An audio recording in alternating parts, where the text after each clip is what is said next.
That cocky cowboy flicks his cigar at a man inside. That one-eyed man looks quite tough, but acts timid before the cowboy. Cooper pulls down his collar, showing a bright scar. The one-eyed man is shocked, realizing the truth, but it is too late. That's the legendary Marshal's power.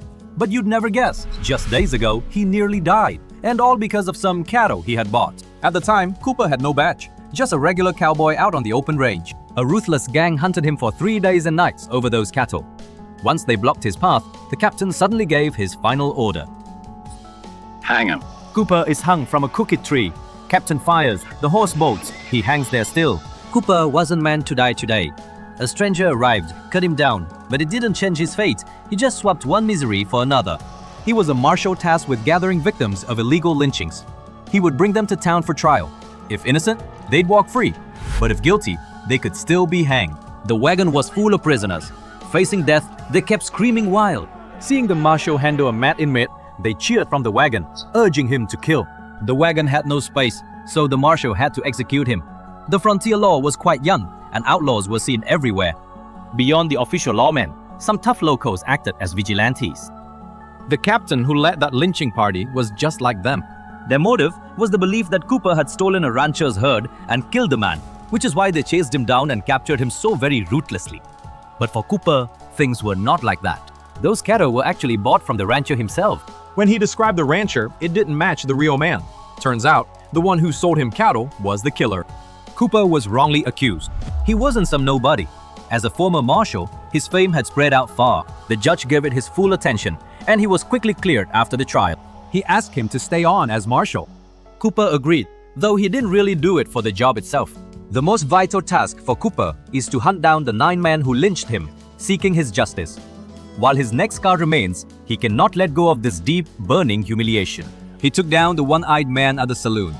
Word soon reached the rest of them. Learning they had hunted a legend, the oldest man in the group was terrified. He couldn't handle it, so he turned himself in.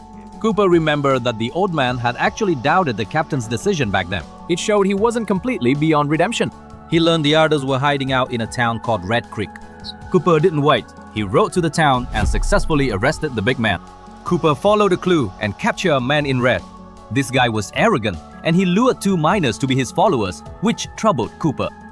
For the judge ruled they must all be hanged. Seeing their young faces, Cooper pleaded with the judge, but he simply ignored him. During the long transport, the man in red once had chance to strike. Thankfully, the 2 boys helped Cooper regain control. That showed they weren't purely evil. It just goes to show how complex humans are.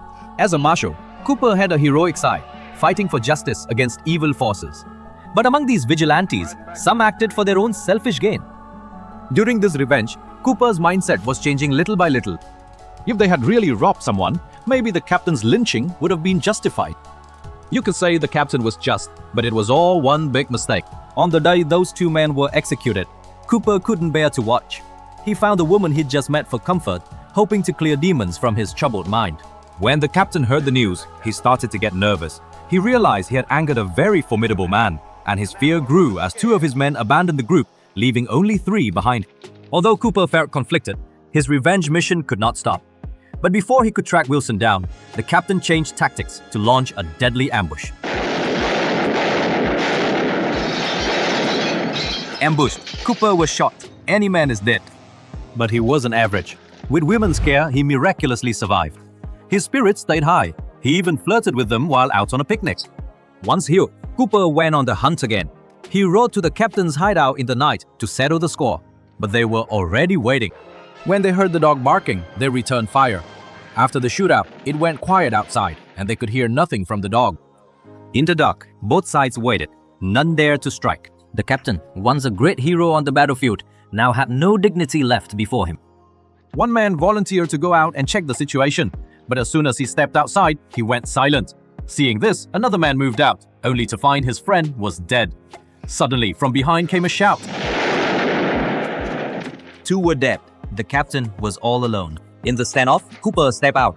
The captain fired until empty, but could not stop Cooper's advance. Cooper entered the room, just 1 step from the captain. The 2 killers from different eras were bound for a final showdown. But truth was grim.